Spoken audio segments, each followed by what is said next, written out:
Detido un veciño de Lousame como presunto autor do roubo da imaxe de Santa Rita na capela de Ponte Veluso, en Boiro. O detido facíase pasar por un operario dunha empresa de obras e servizos para acceder ás instalacións sen levantar sospeitas.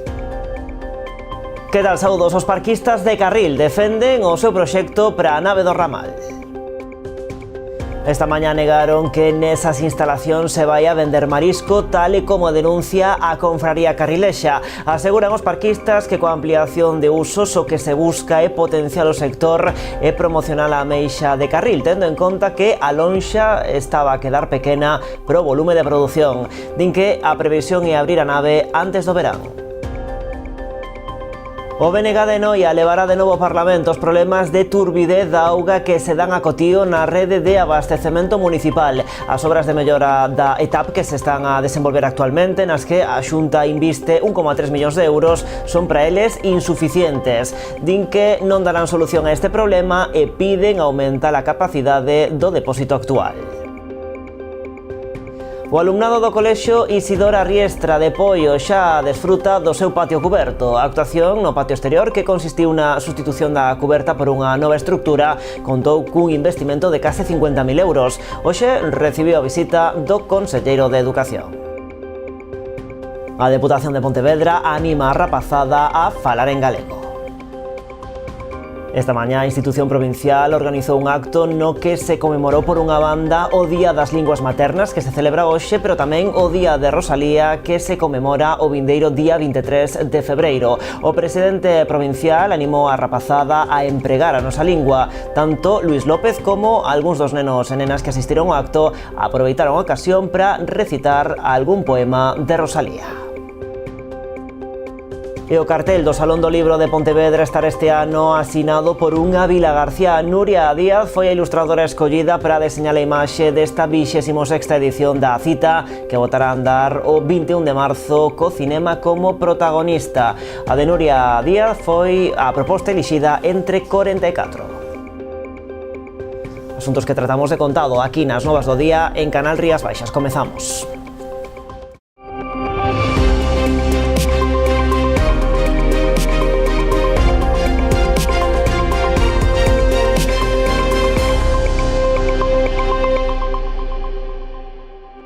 Os parquistas de Carril defenden o seu proxecto para a nave do ramal. Esta mañá negaron que nesas instalacións se vai a vender marisco, tal e como denuncia a Confraría Carrilexa. Aseguran os parquistas que a nave non vai ser unha lonxa encuberta, senón que coa ampliación de usos o que se busca é potenciar o sector e promocionar a ameixa de Carril, tendo en conta ademais que a lonxa estaba a quedar pequena pro volume de produción. Din que a previsión é que abra esa nave antes do verán. Así lo cexa a nave do ramal logo da reforma impulsada polos parquistas de Carril, un proxecto que, segundo avanzaron hoxe, queren que comece a funcionar antes deste verán. Defenden a súa idoneidade reivindicando que aquí se vai facer o que está contemplado no convenio coa Confraría Carrilexa. Este foi un proxecto apoiado no seu, en principio, por todo o equipo da Cofradía da Agrupación de Parquistas Conxunto, por unanimidade. Este proxecto se foi facendo con PPICs cada ano, foi contando coas licencias necesarias para ir facendo estas obras que se foron facendo. Villanueva lamenta que se estea a terxiversar o proxecto, asegura que con el se está a potenciar os parquistas, pero lamenta que no pósito queiran botalo abaixo. Non se entende agora é que se queira botar abaixo este proxecto. É un proxecto que une, é un proxecto que a cofradía debera de estar máis que nada preocupada, se tivera que estalo, porque o caduque o convenio que venza dentro de 5 anos. ¿No? Debía de estar pues máis que nada preocupada porque non dure 30, por exemplo. Aseguran que do que se trata é de canalizar por aquí o máximo de vendas posible a través da lonxa de Carril e que aquí haberá unha nave de clasificación e outra de promoción. Din que non se vai vender nada, pero defenden que a ampliación de uso se precisa para potenciar o sector. O feito de que nos fagamos e pidamos licencia para ampliar os usos é precisamente porque hai esa necesidade de facelo. E de feito, nós non temos pensado vender aquí. Nos, o que é a parquistas de Carril non ten pensado vender nada. Parquistas de Carril préstalle servicios aos parquistas. Ellos presta a todos os parquistas porque ten un convenio ca Cofradía de Carril, a socios e non socios. Aseguran que pola súa banda non teñen pensado rachar ese convenio coa confraría, pero que todo ten un límite. Se che meten a cabeza debaixo da agua, aguantas a respiración o tempo que che dá o pulmón, non? Pero sácala fora en canto non és capaz de respirar máis. Bien, Parquistas de Carril ten unha trayectoria. Isto foi fundado no ano 89. Vai para 40 anos. Non vamos a deixar que alguén que veña cunha idea peregrina aí, que cambiou de opinión ayer, pois que vai a fundir, che vai a meter a cabeza baixo d'agua. Non vai a pasar. Non vai a pasar. Isto vai a funcionar, sí ou sí. E apoiando o proxecto dos parquistas, estivo xe tamén no Ramal a Asociación Galega de Empresarios Depuradores de Moluscos. Está claro que todo o que sea mellorar beneficioso, e bueno, e aquí temos un exemplo de mellora, non? As inversións para o mar sempre son boas, que sempre repercuten sobre o resto de subsectores. E animou os parquistas a seguir avanzando neste proxecto e mellorando tamén a súa produción. Membros de Plademar e a Plataforma en Defensa da Ría de Arousa, acompañados por representantes do sector marisqueiro, entregaron esta mañá un escrito á Valedora do Pobo en relación aos episodios de baleirado dos encoros. No texto, acompañado da documentación que acredita as numerosas solicitudes realizadas a Augas de Galicia ao longo de 2023 e 2024, denuncian os graves prexuizos que ocasionan estas avalanchas de auga doce, provocando unha alta mortaldade do marisco. Lonxe de elaborar un protocolo que establece os criterios que deben seguir as empresas concesionarias, a Administración segue sen tomar medidas e, segundo denuncian, nin tan sequera está dando resposta aos escritos recibidos. E o conselleiro do Mar realizou unha visita á fábrica de conservas Cerqueira en Rianxo para coñecer as melloras que se están a executar con cargo unha axuda autonómica para a transformación. A empresa está a ultimar a posta en marcha dun almacén automatizado e 2 liñas para conxelado.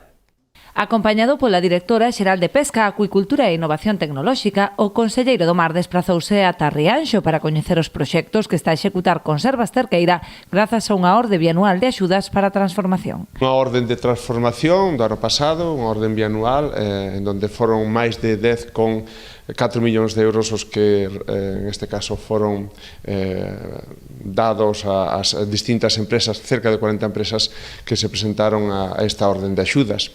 A mesma orden de axudas de transformación deste ano tamén xa se rematou o plazo para a súa presentación, son 10 millóns os que tamén, en este caso, para este ano temos planteado darlle ao sector e, por tanto, a esperas tamén de que se fagan as valoracións dos distintos proxectos. No caso de hoxe, unha axuda importante de transformación para a Cerqueira, unha industria para que sigamos tendo esas empresas tan fortes, como dixen foi un momentiño, esas empresas tan fortes que nos planteen no mercado ese produto de tantísima calidad que ten Galicia.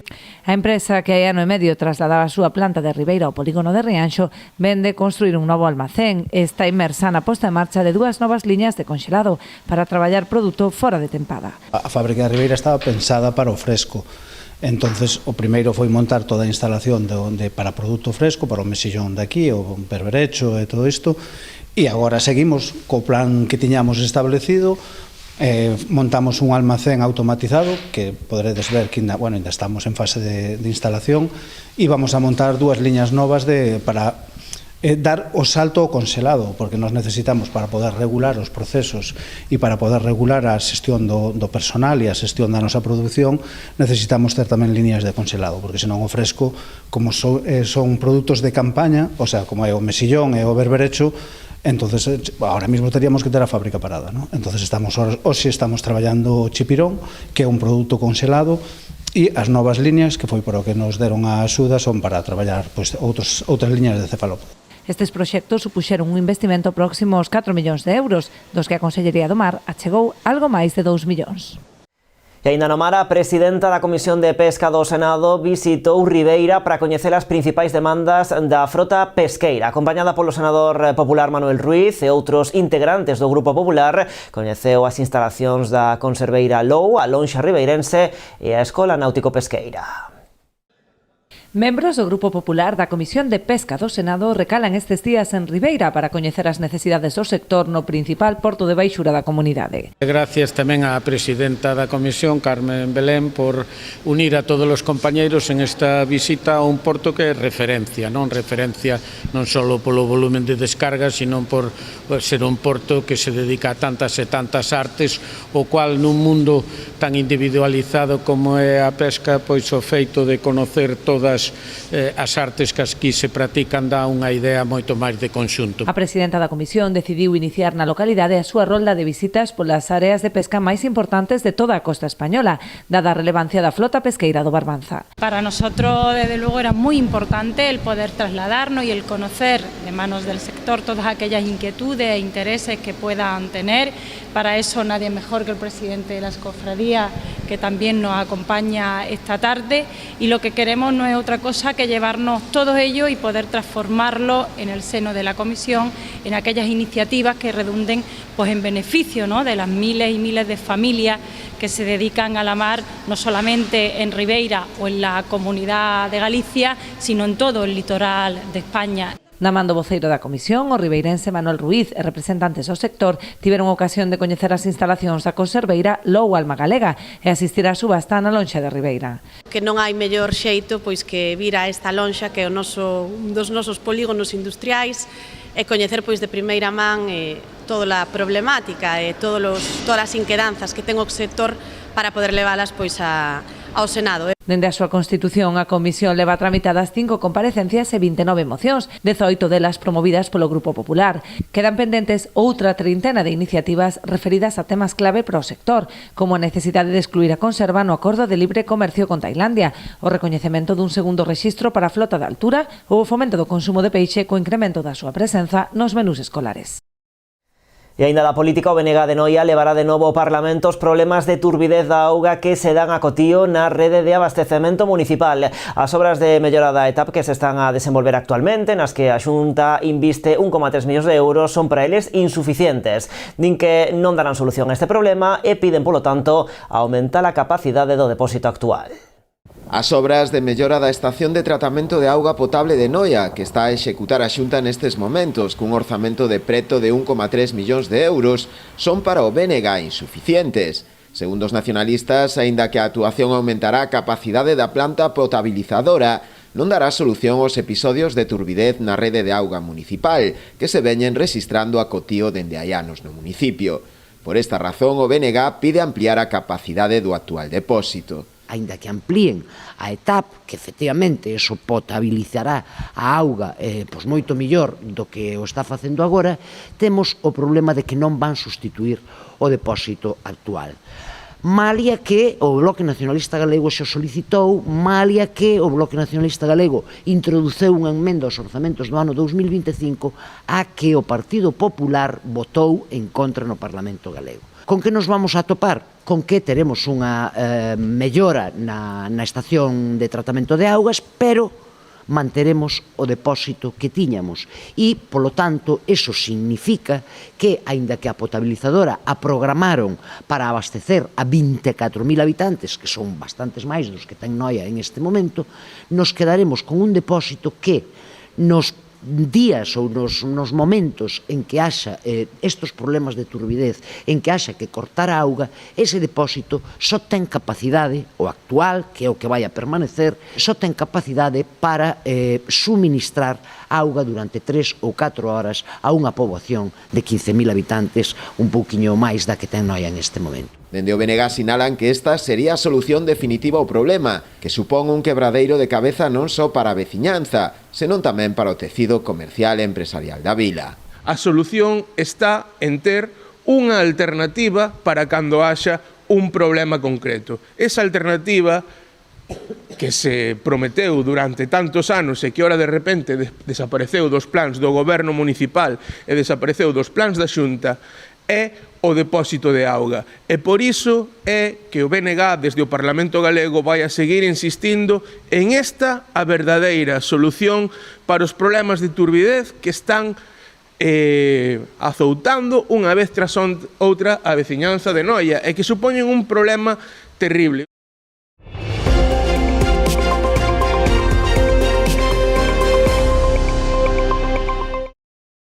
A Garda Civil de Boiro detivo un veciño de Lousame como presunto autor do roubo da imaxe de Santa Rita na capela de Ponteveluso, en Boiro. O detido facíase pasar por un operario dunha empresa de obras e servizos para acceder ás instalacións e levantar sospeitas. En novembro do ano pasado subtraeu a imaxe de Santa Rita e outros obxetos de culto. Tan só 2 meses despois, en xaneiro deste mesmo ano, repetiu o modus operandi levando consigo a nova imaxe da Virxe. Grazas ás pescudas realizadas durante a investigación, os axentes puideron recuperar as dúas imaxes, así como un cadro e un rosario que foran doados polos veciños. O detido, que xa foi posto a disposición xudicial, enfróntase a 2 delitos contra o patrimonio e a orde socioeconómica. Cambiamos asunto. A escasos días da celebración do pleno da moción de censura, o Goberno de Outes fai un balance das actuacións levadas a cabo ao longo deste mandato.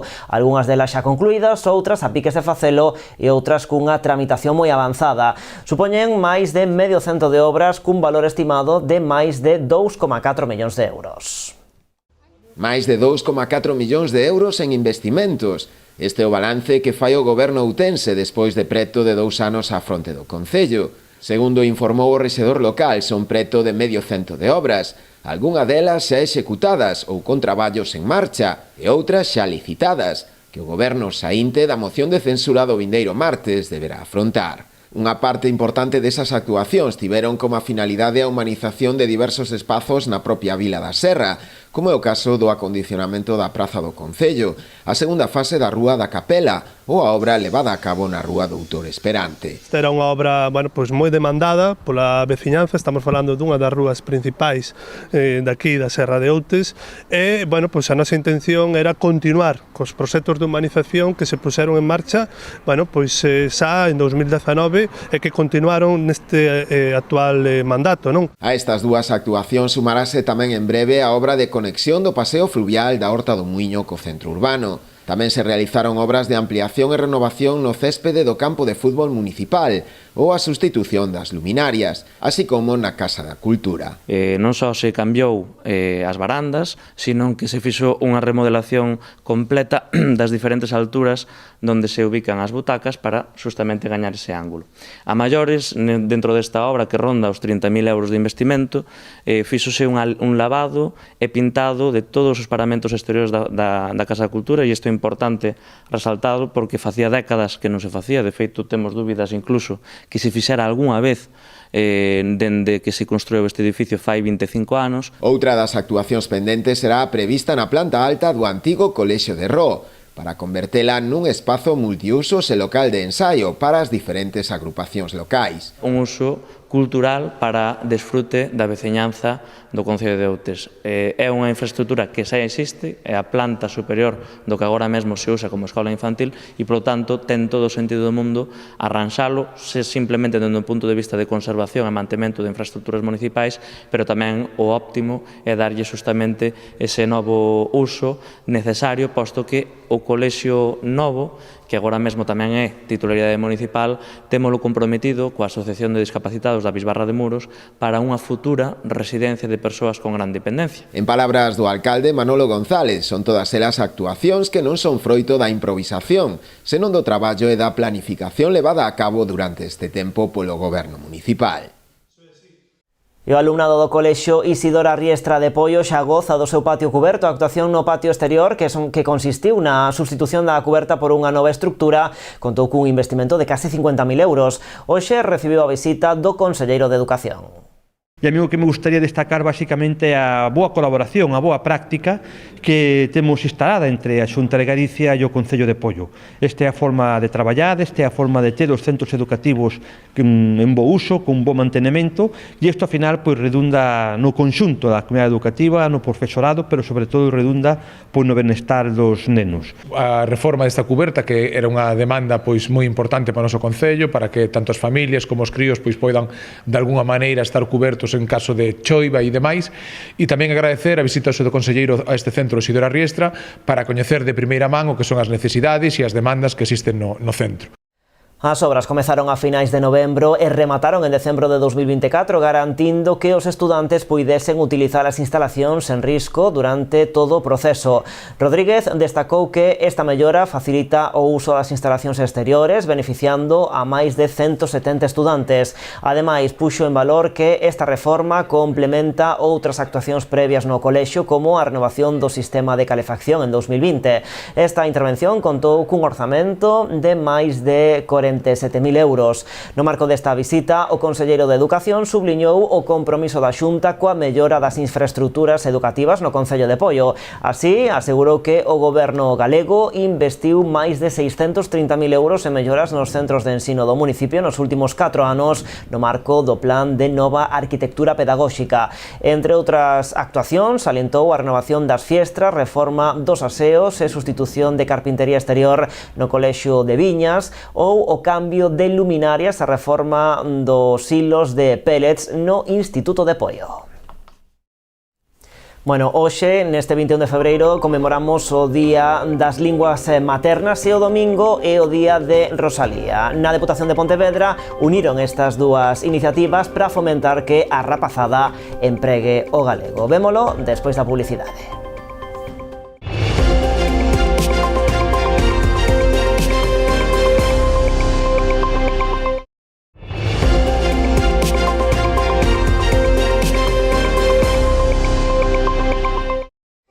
Aquí estamos nas novas, en Canal Rías Baixas. As obras do Parque da Parda en Pontevedra comezarán na primeira quincena do mes de marzo. Así se decidiu na reunión que esta mañá o alcalde mantivo cos técnicos municipais e as empresas encargadas do proxecto. As primeiras tarefas nesta parcela de 33.000 metros cadrados consistirán na roza da vexetación e o estudo dos mananciais que se atopan no terreo. O proxecto foi adxudicado por 5,3 millóns de euros.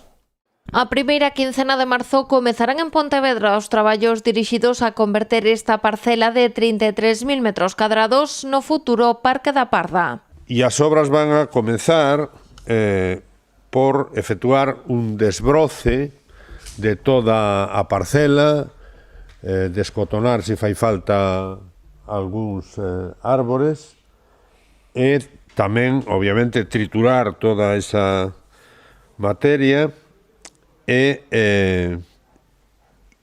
durante 2 meses. De xeito paralelo, as empresas adxudicatarias realizarán un estudo hidrográfico para coñecer a cantidade de auga que se atopa neste espazo. O obxectivo é localizar os olleiros existentes para poder canalizalos. E sabedes que o proxecto tiña como base a auga, de alguna maneira, non?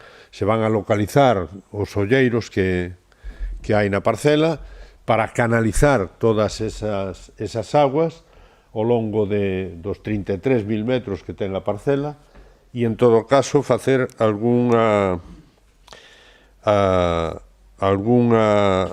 en caso necesario, non, algún reaxuste no proxecto para a circulación das aguas polos cauces previstos. A obra foi adxudicada por 5,3 millóns de euros e ten un prazo de execución de 28 meses. O parque ocupará 23.000 metros cadrados. Os 10.000 restantes reservaránse para acoller o futuro pabillón da Parda, que aínda está en estudo. Este mandato eu o que espero é ter un anteproxecto e ter moi avanzado a posibilidade de financialo e, sobre todo, de ver a viabilidade posterior despois. É que estamos a falar de instalacións que teñen uns custos de mantimento posterior, non? Mentres, o espazo reservado ao pabillón quedará completamente axardinado no marco do novo parque. E luz verde a instalación da xeotermia nas casas modernistas da Illa de Arousa. A Deputación de Pontevedra aprobou hoxe o proxecto valorado en 170.000 euros que permitirá caldear o centro da terceira idade, a biblioteca e a escola de música. Trátase dunha mellora con cargo ao programa de rexeneración e reto demográfico do Goberno Central que dende hai tempo viñan reclamando os usuarios e o Concello que urxía ao organismo provincial a que executase este investimento. Un orzamento de 170.000 euros, traballarase no centro sociocultural situado no complexo das casas modernistas e vaise instalar unha bomba de calor xeotérmica para a calefacción e a refrigeración. E seguimos así dando pasos para reducir a pegada enerxética da nosa provincia e facémolo, ademais, da man dos concellos, implantando medidas de eficiencia enerxética que contribúen ao desenvolvemento económico sostible local. Fogares Creativos é a proposta que lanzan dende a Asociación Pontevedresa Boa Vida para intentar atallar dos problemas moi de actualidade, a soidade non desexada e as dificultades para acceder a unha vivenda. O proxecto pretende poñer en contacto e asesorar a persoas que buscan onde vivir con outras que viven soas e teñen espazo na súa propiedade. A presentación oficial do programa será o vindeiro luns 24. Poñer en contacto a persoas que buscan onde vivir con outras que, sendo propietarias dunha vivenda, viven soas e queren mudar esta situación. É o obxectivo de Fogares Creativos, o proxecto que impulsa a Asociación Boa Vida. Se trata de unir dos problemáticas que consideramos que son muy actuales. Se están empezando a generar y creemos que en el futuro va a ser algo que nos va a afectar mucho como sociedad. Y son básicamente la soledad no deseada y el problema de la vivienda. A función de Boa Vida non se quedará únicamente en facilitar o contacto entre as dúas partes. A asociación ofrece asesoramento e mesmo organizará obradoiros de aprendizaxe socioafectiva para dar aos participantes as ferramentas para facilitar a convivencia. Como rachar a desconfianza? Ben, dende a formación, desde as charlas, entender como se fan as cousas, entender que a persoa que vai a lugar ou que vai a compartir dende a súa propiedade, entenda tamén o que é compartir e que as experiencias ao final sean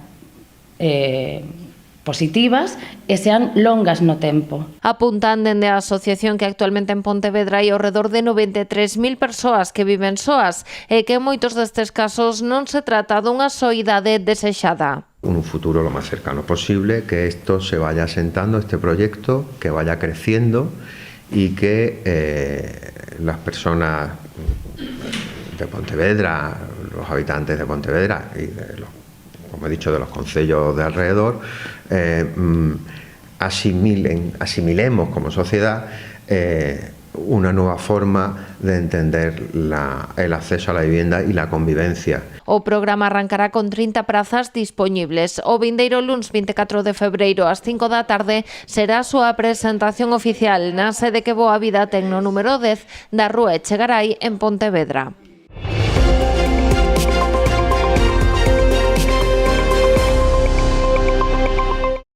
Neste 21 de febreiro conmemoramos o Día da Lingua Materna e, ademais, estamos ás portas da celebración do Día de Rosalía. A Deputación de Pontevedra encheuse hoxe de rapazada nun acto no que o presidente provincial animounos a seguir falando en galego.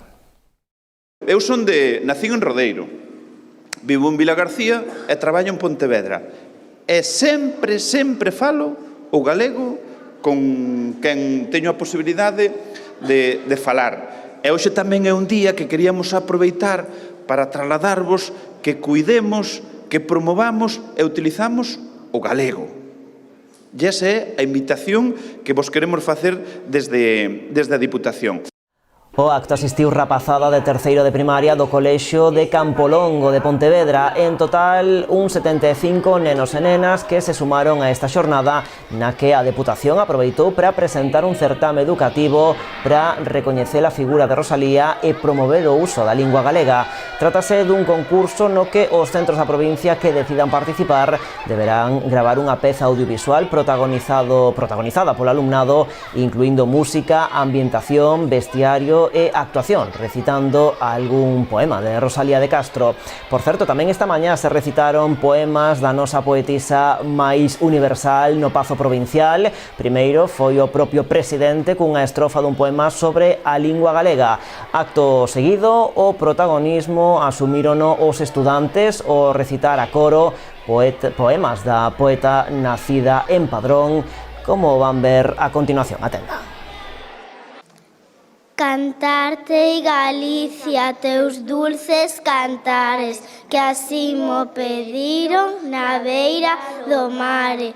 Cantarte Galicia na lengua gallega, consolo dos males, alivio das penas. Mimosa suave, sentida queixosa, encanta, se ríe, conmove, se chora. Calela ningunha, tan doce que cante, soidades amargas, suspiros amantes, misterios da tarde, murmuxos da noite. Cantarte Galicia na beira das fontes, que así mo pediron, que así mo mandaron, que cante na lengua que eu falo.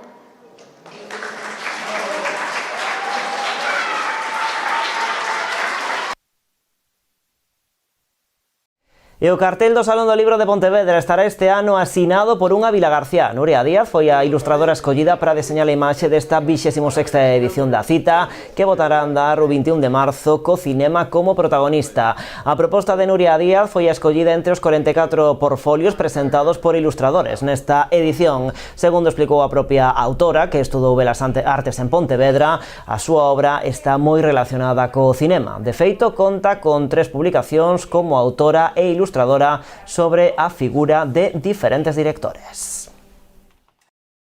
E realmente pois dá gusto traballar cando hai unha persoa que ten esta sensibilidade, esta calidade, esta calidez e que é quen de transmitir o que o salón é. Eu creo que hai pouco que dicir e eu teño moi pouco que dicir deste cartaz, pero o simbolismo que nos trae tanto do libro, da literatura, da capacidade que ten de unirse ao cinema. Mostrar no cartel a vinculación entre o cine e o libro, non?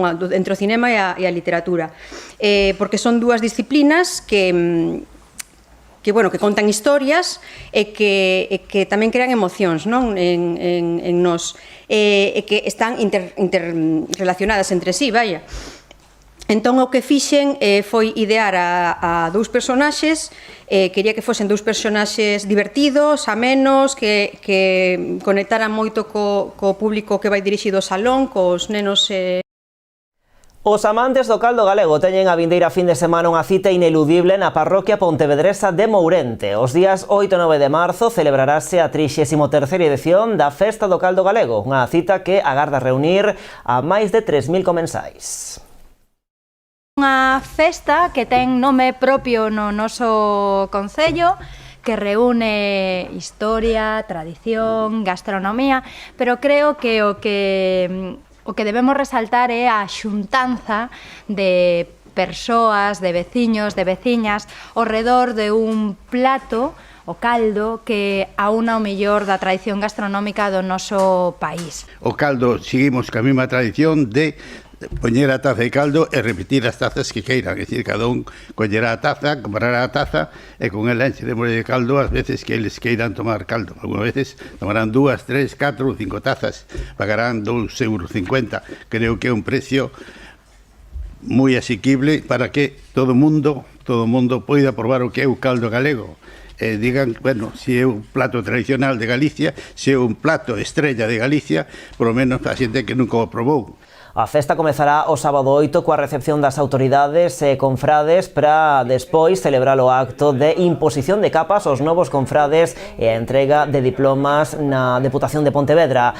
A 1:30 do mediodía comezará o pasarrúas das 60 confrarías asistentes pola zona monumental e farase a foto de irmandade na Praza da Peregrina, seguida da visita ás cociñas coa posterior degustación de produtos elaborados entre confrades, confrarías, asistentes e autoridades. Xa pola noite actuarán os grupos Suavecito e Costa Dorada.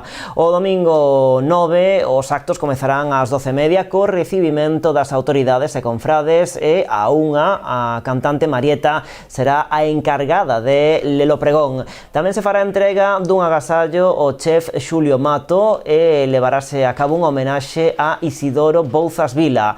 O xantar estará amenizado por varios grupos folclóricos. Os prezos serán dende €2,5 a cunca de barro para repetir caldo as veces que se queira, ata os €7 que vai custar a cazola, que inclúe orella, tenreira, lacón, panceta, chourizo, grelos, pataca e pan.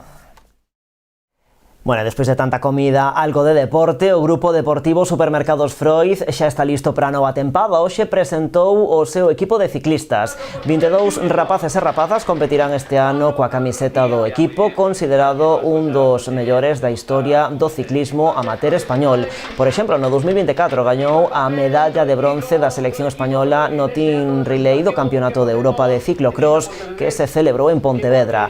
Neste acto tamén se presentou a 16ª de la Vuelta, que neste 2025 unirá Poio e o Mosteiro de Castro de Erville. Será unha das 3 etapas galegas do circuito.